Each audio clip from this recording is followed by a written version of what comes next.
Always welcome साथियों, digital class हमेशा आपके साथ। इंजीनियरों, अपनी थ्योरी ऑफ मशीन सीरीज चल रही है। जो भी कंटेंट अब तक आपने पढ़ा है और आगे इस वीडियो में पढ़ने वाले हैं, सारा कंटेंट आपको पीडीएफ फॉर्मेट में अवेलेबल है। जिस तरह से मैकेनिकल इंजीनियरिंग जनरल नॉलेज की सीरीज कंप्लीट अवेलेबल है। इन नोट्सों का इस्तेमाल आप SSC, RRB, state, JEE, GATE, BTech, AMI के एग्जामिनेशन के लिए कर सकते हैं।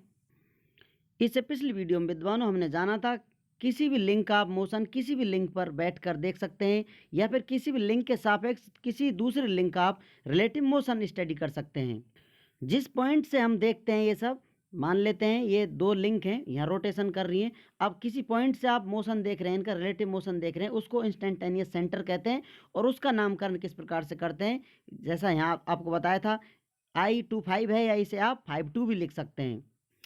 ये वो जगह होगी जहां से आप ये रिलेटिव मोशन स्टडी कर रहे हैं, किसी पॉइंट के सापेक्ष या फिर किसी पॉइंट पे से आप किसी लिंक का रिलेटिव मोशन का अध्ययन कर रहे हैं। उसे किस प्रकार आप लिख सकते हैं, आपको बता दिया था।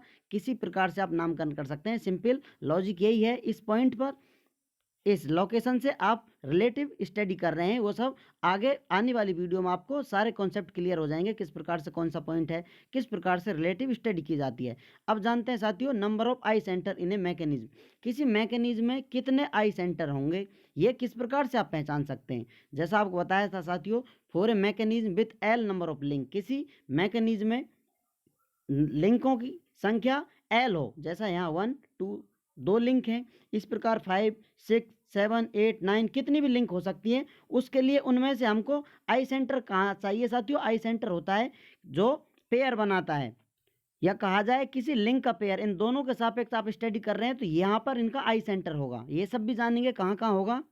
अभी सिंपल आप ये पता लगा लीजिए कितने आई सेंटर हो सकते हैं किसी पूरे मैकेनिज्म के लिए। तो अब इस प्रकार से, अब पेयर का मतलब है इस लिंक का और इस लिंक के सापेक्ष आप स्टडी कर रहे हैं, तो ये दोनों लिंकों का आई सेंटर कहाँ होगा। इस प्रकार से इन दोनों पर हम रिलेटिवली स्टडी कर रहे हैं, इसलिए आई सेंटर ये लोकेशन होगी जहां से इनका रिलेटिव मोशन नजर आएगा आपको। तो ऐसे सेंटर या पॉइंट मैकेनिज्म के बाहर या अंदर कहाँ और कितने हो सकते हैं, यही सब हम जानने वाले हैं।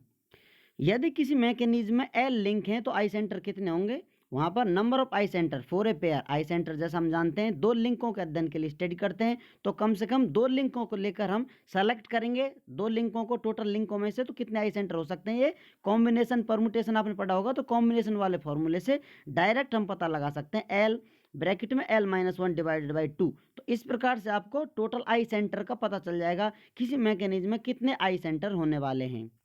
जैसा कि यहाँ आप देख सकते हैं, इफ L इजक्वल टू 4, यदि लिंकों की संख्या 4 है, 1 2 3 4 इस प्रकार से, तो इसमें कितने आई सेंटर हो सकते हैं।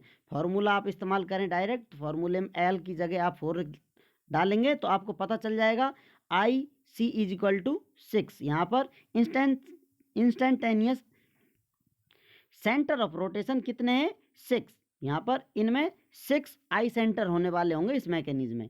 तो अभी कौन कौन से होंगे, पेयर बनता है साथियों, जैसा हम जानते हैं। इसे आप लिखना चाहें, इनका नामकरण किस प्रकार होगा, तो आप यहाँ लिख सकते हैं 1 2 3 4। ये 4 लिंक हैं, तो पहला पेयर बनाएगा 2 के साथ, फर्स्ट 2, उसके बाद सेकंड पेयर होगा, उसके बाद ये थर्ड पेयर होगा। अब इसका पेयर इसके साथ बनाने की आवश्यकता नहीं, क्योंकि ऑलरेडी पेयर बना हुआ है। 2 का बनेगा 3 के साथ, और फिर 2 का 4 के साथ। अब इस प्रकार पेयर बन चुके हैं, वापस 3 का 2 के साथ बनाने की आवश्यकता नहीं, क्योंकि ऑलरेडी पेयर बना हुआ है। अब यहाँ पर आपको पेयर बनाना होगा 3 का 4 के साथ, ओनली सिर्फ इसी के साथ बनेगा, क्योंकि 3 का 2 के साथ है, 1 के साथ भी है, तो इसलिए इस प्रकार से इनके आई सेंटर होंगे।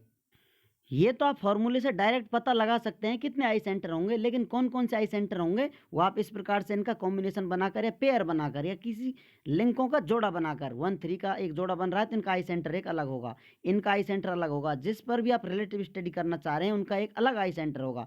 इसे आप इस प्रकार भी लिख सकते हैं 1 2, यहाँ लिख दिया आपने 1 3 1 3 1 4 1 4, इस प्रकार लिख दिया है। अब वापस आप 2 का 1 के साथ नहीं बनाएंगे, जैसा आपको बताया था साथियों। आई आप 1 2 लिखें या फिर आप आई 2 1 लिखें, इसका मतलब एक ही होता है। तो इसलिए यहाँ पर सिर्फ हम एक को ही लेकर चलते हैं, बार बार रिपीट करने की इनकी आवश्यकता नहीं है। तो अपना नेक्स्ट आई सेंटर होगा 2 3, उसके बाद नेक्स्ट आई सेंटर होगा अपना 2 4। अब फिर से आप रिपीट नहीं करेंगे वापस, तो आपका बचा हुआ क्या है, 3 और 4 के साथ, क्योंकि 3 1 का बना हुआ है, 3 2 का बना हुआ है, तो ये अपना लास्ट 3 4 आई सेंटर हो जाएगा। टोटल आई सेंटर कितने हो चुके हैं यहाँ पर, 1 2 3 4 5 6, जैसा आपने फॉर्मूले से पता लगा लिया था। इस लिंक के कितने आई सेंटर होने वाले हैं, ये आई सेंटर होंगे 6। अब इन आई सेंटरों से आप एंगुलर वेलोसिटी पता लगाना चाहेंगे तो इस प्रकार से एंगुलर वेलोसिटी डिफाइन कर सकते हैं I24 के लिए, जैसा आपको बताया था I24 या 42 लिख सकते हैं। तो इसके लिए angular velocity of link 4 with respect to link 2, तो इस प्रकार ये आपको साइन मिलेंगे एंगुलर वेलोसिटी के अपोजिट मिलेंगे। यदि इधर आप 24 लिख रहे हैं तो यहाँ आपको 42 लिखना होगा, क्योंकि ये एंगुलर वेलोसिटी होगी जो आगे आपको अच्छे से समझ में आएगी। अभी आप इसे सिर्फ पॉइंटों को ध्यान रख लें, ये वेलोसिटी एक दूसरे के अपोजिट आपको नंबर लिखने होंगे यहाँ पर। इसका मतलब क्या है? इसका मतलब है angular velocity of link 4 minus angular velocity of link 2। तो इसका मतलब क्या होगा? रिलेटिव वेलोसिटी होगी of link 4 with respect of link 2।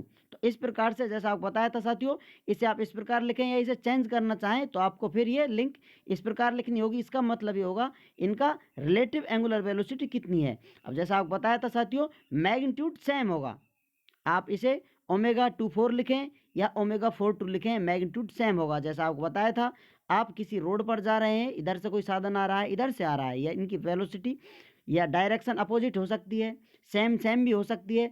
Absolute motion आपको यहाँ से नजर आएंगे, आप इधर जाएंगे तो रिलेटिव मोशन आएगा, इधर आएगा तो स्पीड ऐड हो जाएगी, एक डायरेक्शन में जाएंगे सब्सट्रैक्ट हो जाएगी। यही रिलेटिव स्टेडी या रिलेटिव मोशन होता है।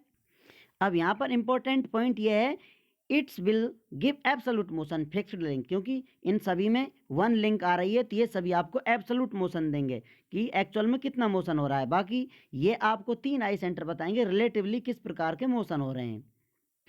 उम्मीद करते हैं विद्वानों, वीडियो में दी गई अब तक की जानकारी आपको अच्छे से समझ में आई होगी। अभी भी आपका कोई कंफ्यूजन है तो आप हमसे कमेंट कर कर पूछ सकते हैं। साथियों, आप चाहें तो कांटेक्ट कर सकते हैं, कांटेक्ट लिंक आपको वीडियो डिस्क्रिप्शन में मिल जाएगा।